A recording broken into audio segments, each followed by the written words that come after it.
The Millennium Development Authority, the agency which supervises the selection of a concessionaire and the private sector participation in Ghana's electricity sector, has denied any wrongdoing in the award of the concession to PDS. Government last week suspended the agreement and returned management of the sector in the southern half of the country back to ECG over suspected fraud with the demand guarantee used by PDS in securing the deal. In his first ever public comment on the saga, MIDA says it did nothing wrong. Now, head of reform at MIDA, Michael Ewa, has been speaking with my colleague, George Yafe. The deadline of 1st March that MCC had communicated to the government of Ghana to be the transfer date. Here, you ask me why I'm mentioning MCC. Remember, Ghana is doing this project because of the compact between Ghana and the United States of America, and there are requirements in there.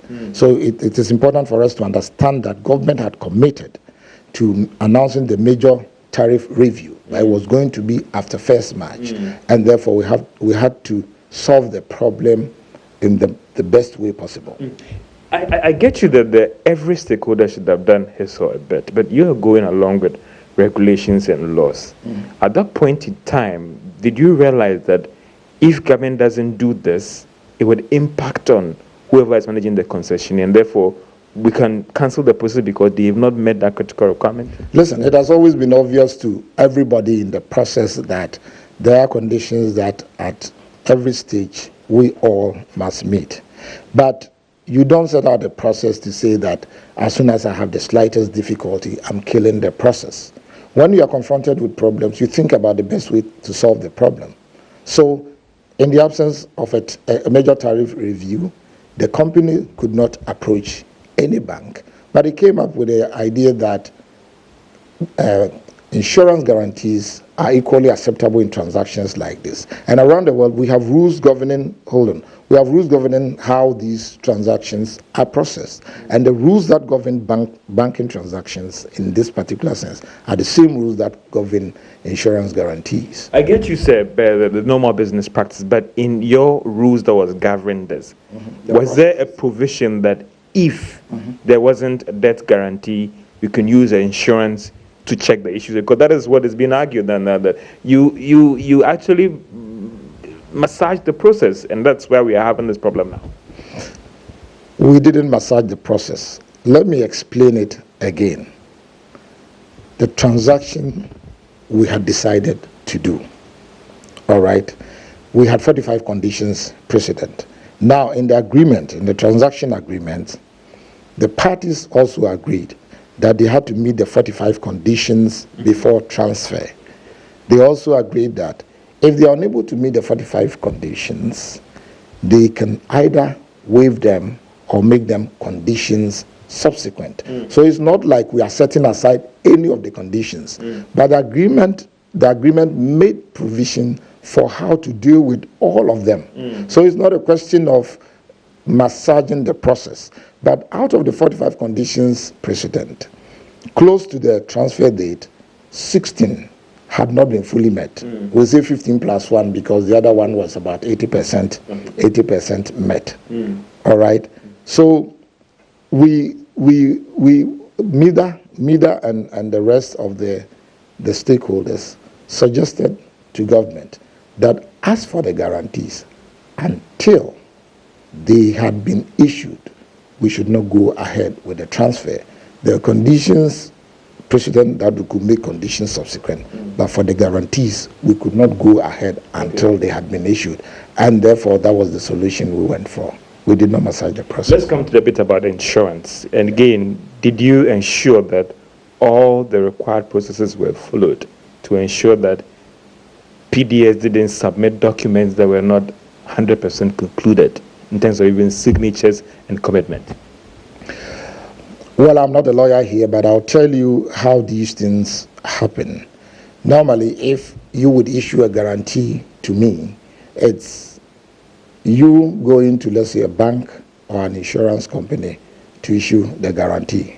And as soon as I take that, the lawyers tell us that in law, there's the presumption that the parties are dealing in good faith, and therefore you get a good document. Now let's look at the law in Ghana. Cal Bank PDS approached Cal Bank. Cal Bank now goes to Danwell Insurance because the law requires that a local insurance company must lead the process. But the amount of money at stake here is not the kind of money that Danwell Insurance alone can handle, and therefore they also look for others to back them, and therefore they went outside Ghana and got backers. And here is how it works.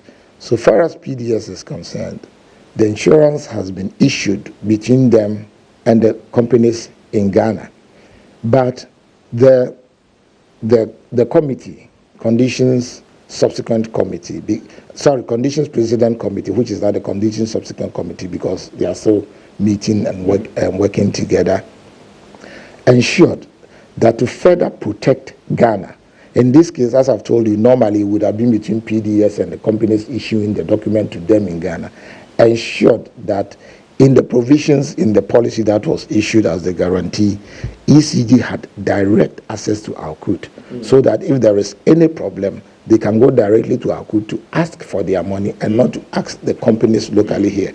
So far as I'm concerned, we did everything that had to be done. And again, understand this. If a document is to be issued to MIDA, or for that matter, ECG, if it is come to MIDA has the primary responsibility to ensure that they've got the right document. Remember that the conditions precedent committee was basically a facilitator of the processes of engagement among the parties in the transaction. And therefore, understand this, the guarantee was issued by PDS, all right, to ECG and not to MIDA or the committee. But even then, we went the extra mile to say that to protect the interests of Ghana, let us make sure that ECG has direct access to Alkut when there is a problem. For instance, when Alkut issued the policy and it came to Ghana, we looked at it and found that it wasn't notarized. We insisted that it must be notarized. It was taken back to Qatar. They notarized it and brought it. So as far as you were concerned, all the right things were done, even with respect to this insurance thing. So were you surprised later that it came up that the person who signed it was not supposed to sign it? Because per what you had seen, the due diligence, the processes, the right things were followed. Well, you're asking me the question as if everything you have heard of or everything that has been said out there is fact. Here is what I'll say. So it's not the truth that someone said and it was fraudulent document. It's not true. At this point, there are allegations. The allegations, some allude to fraud, others say they are breaches, etc. As far as MIDA is concerned. Happily, our government, the government of Ghana, has promised or has initiated a process of investigations. And I would say that we should be patient to wait for the results of that process. We should not preempt anything. And that is why we have said and will continue to say that anybody who wants to make a comment on this or wants to participate in this must be circumspect. But these are serious allegations. I appreciate the fact that we know MIDA and what MIDA stands for. It is clear, or from what we are hearing, it raises questions about the work being done by MIDA. For you, if I get from you, it's right that you did all that you have to do, and therefore these allegations that there is fraud and all that, as far as MIDA is concerned, that is not the case. We are subjected to very genuine documents. People who were authorized did sign it, and these documents that were submitted were indeed genuine documents. I have told you that the policy was issued under rules that govern the issuance of such policies. And one of those rules is that as soon as it is issued, that's it. It's even irrevocable. All right?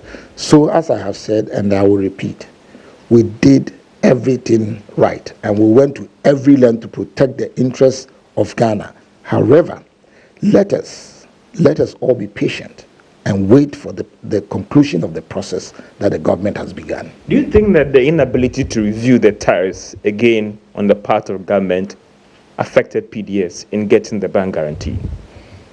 Most certainly. But then why didn't we try to review the process to ensure that this thing doesn't happen? Well, you're asking me policy questions that I cannot answer. Remember, we are only implementing the government policy. But as far as I'm concerned from you, you justified your actions. What you did was right. All the documents were scrutinized and you did a good work. We don't want to play in speculations out there, irrespective of who it's coming from. I can assure you that we are satisfied that we did the right things. There's more to that interview. In the second half of the interview, Mr. Ewua explains into detail how the bank guarantee, which was a condition precedent, was downgraded to a demand guarantee. Would have that interview coming up in business in a bit. As I indicated earlier, we're going to be having the second half of that interview, or we're going to have more of that interview with Mida regarding the PDS concessionaire agreement, which has been suspended. You know why I'm smiling? Why are you smiling? So who is to be blamed? Government is not at fault. Mida is not at fault. So who should be held responsible for? Everybody will say for now that they are not at fault, but I'm sure eventually the full story will come out and we'll get to know who is actually to be blamed. Hopefully. My challenge with all that's going on, though, I mean, whoever is found at fault should be made to... It hardly ever happens in the country that whoever is found at fault, you know, it's made to pay for it. Yeah. Right. Well, my name is Sandra Sinamaf and I'm here for business. The Millennium Development Authority, MIDA, says public distribution services, PDS, cannot be blamed over challenges in raising required guarantees to cover ECG's concessionaire. Head of reforms at MIDA, Michael Ewua, tells Joy Business PDS satisfied all the conditions needed to be selected to manage ECG. Let me explain it this way. When you have to go for a bank loan, sometimes the bank says they want something we call collateral, which means something they can fall on if for some reason you're unable to pay back the money. Sometimes it is another person standing in for you and providing that guarantee. In international business transactions of this nature, like what we are doing, remember that the assets of ECG remains ECG's assets forever under the transaction. The assets are still Ghana's assets. So whoever is operating the assets will have to pay what we call lease fees, or will have to make lease payments to ECG. It's just like renting a room in your house. I have to pay you every month. So PDS is also, as it were, just for a better explanation, renting ECG as assets, and they must pay them every month. So we say, okay, you have promised us that you will pay, but give us something that we can fall on if you don't pay. That is what we call the guarantee for the lease payments. Then also there is a second guarantee they had to issue. You buy power to sell. The power you buy, you must pay for it. You have assured us you will pay. You have demonstrated that you have the financial capacity to pay.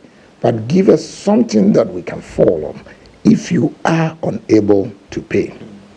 So we call that the BSA payment security. Now, here is where the bone of contention has arisen. We require them to give us what we call a bank guarantee, which means a bank will issue a security of some sort, which will say that if they don't pay, this is what we assure you that you can get your money from. We require the bank to do that for the consortium as part of the transaction arrangement.